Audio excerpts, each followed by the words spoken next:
Hello, my name is Doug Moses, and welcome to the 9th video in our series called How to Make a Video Game. Today we're going to go over a little bit different thing. In the past we were talking about Cocos 2DX and some other things that we were going to do with this game, but we kind of decided to take a turn and move to something different. So our game is still the same basic game design document with the the 2D type of side scroller, but we're going to go move this up to a little bit better type of game. So we're going to a 3D side scroller. So same concept, but we're going to use a different engine here. 2D would be really good for using Cocos 2DX, but we decided as a team here, folks in the group here, we said, well, let's just do it a little bit better. And actually, this engine is a lot more capable of doing things fast, so we could create it quicker than that. So we're using this engine here. It's called Unreal Engine. It's the 4.13, I believe, is the version that we're using right now. So what we're going to do is, this engine is really a nice engine for creating games fast and building things. We're actually using what they call blueprints. Blueprints is a way to program and do game design without even actually programming. So it still has the capability to go into C++ and all that good stuff, but we're going to try the blueprints because it's pretty capable of just point and click type of stuff and building a good game just from that. So we probably will extend it sometime. A few things where we're going to have to do in the C++ realm, but we're going to try to minimize that as much as we possibly can to get speed and to use the capabilities of the engine here. Anyway, so this is what we're going to do, and I'm just kind of showing you what we have. But in order to kind of back up a little bit here for this series, what I want to do is kind of show you a couple of things that we've done here. So if we go into our GitHub, this is the GitHub. We've changed this up, so if you go to the GitHub from the previous video, all this stuff is going to be talking about Cocos 2DX and C++ and all that kind of stuff. So this is going to make it a lot simpler. If you look at the information here, it's really simple. It's just two things. You go download Unreal 4.x, and then of course you need GitHub or the Git tool to download the source code, and then installing it. We use all the defaults. We're not doing anything special on the defaults for Unreal Engine or Git. And then of course to compile and import, there's really no compiling, I guess, it's internally, but it uses a file called Spirit Heroes U project, and so you'll open that up, and then we have 5 levels that are very basic levels, and I'll show you those in a moment here. And then testing, of course, you just hit the play button. It's got like a VCR type of thing, or you just hit the play button to do videos and things. And of course, so you left the GitHub information here. This all still pertains to that. So a lot of this stuff we had, probably 3 or 4 pages of instructions on how to install Cocos 2DX and Android and all that kind of stuff. We don't have to do that here with Unreal. It's really simple. You just install it, and you don't need a bunch of different components and stuff to kind of make this game go. So we're going for simplicity. At the same time, we're going for something that's a little bit more robust and allows us to do a 3D version of the game versus a 2D. So the first thing you want to do is go here to Unreal Engine and download the Unreal Engine. If you go here on the side, you can see it says Get Unreal. And this is an open source engine. It's like Cocos 2DX was, but you have to sign up for this, and it's free. It doesn't cost you anything. So just go ahead and sign up, create an account. You'll get logged in, and then I'll give you a link to download the engine. It takes about the same amount of stuff, I guess, after you as Cocos 2DX as far as the engine, because the Cocos 2DX, it was really small just for the engine itself, but then you had all these other components you had to put in, .NET 4 and the Visual Studio and all that kind of good stuff to install it. So that was really the bulk of the size. But for this one, it's really about the same thing. It's about 10 gig, I think, total when you get all the stuff to get installed. So make sure you have at least 10 gig free and maybe a little bit more, so we can have the files as we grow the project. So you'll need probably 15 to 20 gig free on your hard drive to really get into this thing. So once you download the files, and as you can see, there's just a few files out there right now.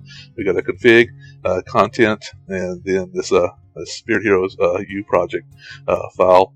So this is really the bulk of it. So config and content, and then Spirit Heroes U project are really just the three things that you need to download, and from there you can import and build all the other stuff that you need to do. So when we do all this building of the game, we're going to try to be as lean as we can, because in the past videos we talked about is GitHub has a limitation of 1 gigabyte, which is really not a whole lot of storage, but if you think about it, this stuff is pretty small for most of the stuff here. So if you go to Christ Games and you go ahead and you go to Files, and you got the file repository, we talked about that earlier, and then just go to click on the download button. You'll see what's out there, and we're in projects at this point. Go to projects, and we got Spirit Heroes is the project we're on. Of course, it's got this thing called assets. So what I've done in this game, I try to make it as simple as possible, so it really everything's organized. So the two things we have now, I've added to this folder from last time. We have this folder called Meshes. Meshes are all the Blender files, all the files that you can create, the 3D type of wireframe documents. So we're going to store all those here on the FTP server, because those get pretty big. You can see those are half a meg or so, just in themselves. So not that big, but they're big enough to after a while you get a bunch of these, they will be pretty huge. So that's the source files we stored for the meshes on here on our file server, on FTP server. And again, if you go back on a previous video, I'll tell you how to upload the videos with FTP, and I'll give you the count if you're in the team and stuff. So over here we also got this other folder called imports. So what I did is I created this imports folder that you can just drag and drop onto your folder into your project folders. This is I've downloaded the GitHub content here in my Christ Games project superheroes folder. That's what I have on the GitHub as far as the instructions. You can put it anywhere on your server, on your workstation. It doesn't really matter. That's kind of my folder structure. But if you want to mirror it, it makes it easier, I guess, if there's any hard links or something. But really, what we want to do here is, we have these files, and so I created meshes and imports. These are additional. After you download the content on Git, then you can come to the FTP server and just copy these meshes and these imports over. You don't really have to do the meshes really if you want to, because those are just really for backup purposes. But really, the imports is what you want to do, because the imports are the actual pictures, the textures. In this case, the FBX file. It's an Autodesk version of the Blender file. So whenever we use meshes in Unreal Engine, you want to export them into FBX or whatever version you're doing. Maya, whatever happens to be your mesh of tool of choice. You want to create these out into FBX. So FBX is pretty a standard out in the industry that a lot of people use now. And you can see they're pretty small. FBXs are pretty small.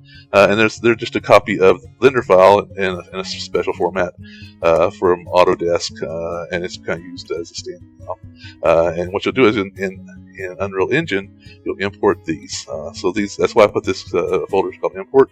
So to add to your library, you will keep all the different things that we want to build here in this part of the game here.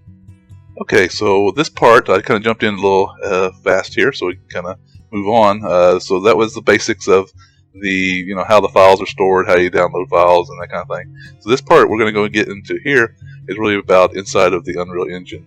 So what I've done here is I've created a very basic game, and this doesn't really do a whole lot, but it does have some mechanics to it, things. So I took the default. There's a couple different demos that you can get from Unreal itself.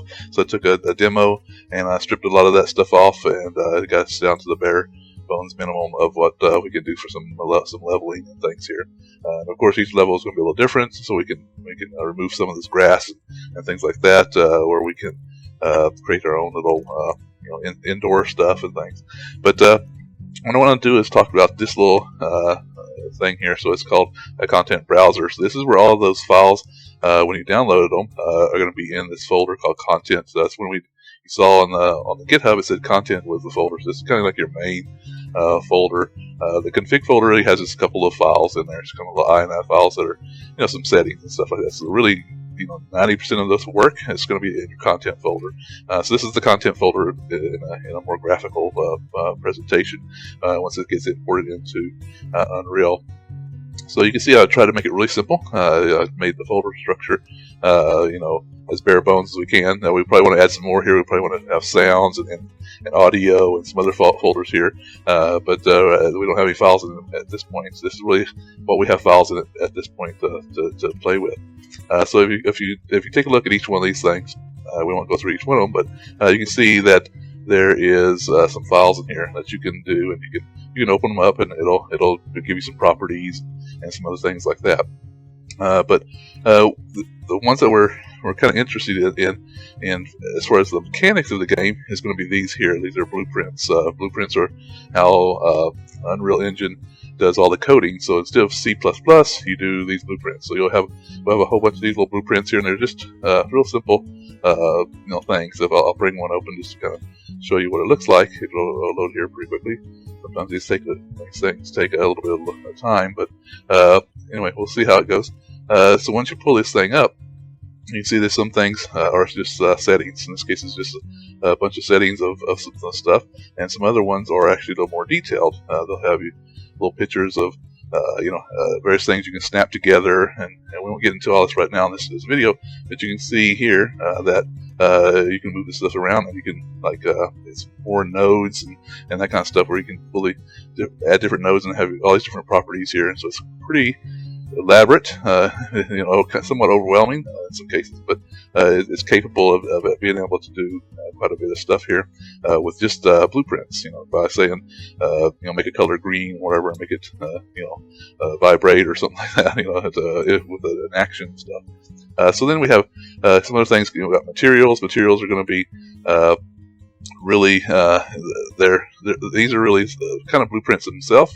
They're just extensions of a texture. So you take a texture and you import it in, the texture being either a PNG file or something like that, and then you pull it in and you put the blueprints on top of that. And this is the color, and you can pipe stuff in and out with the opacity and all kinds of good stuff here. But so that's where we're gonna have our materials. So if I want to take this white armor for this person, I say I don't want that to be white anymore. I can actually change this material and select one of the materials down here, and like say make it a leaf color, make it a little bit green material. So it's really simple to do that kind of thing by all graphical.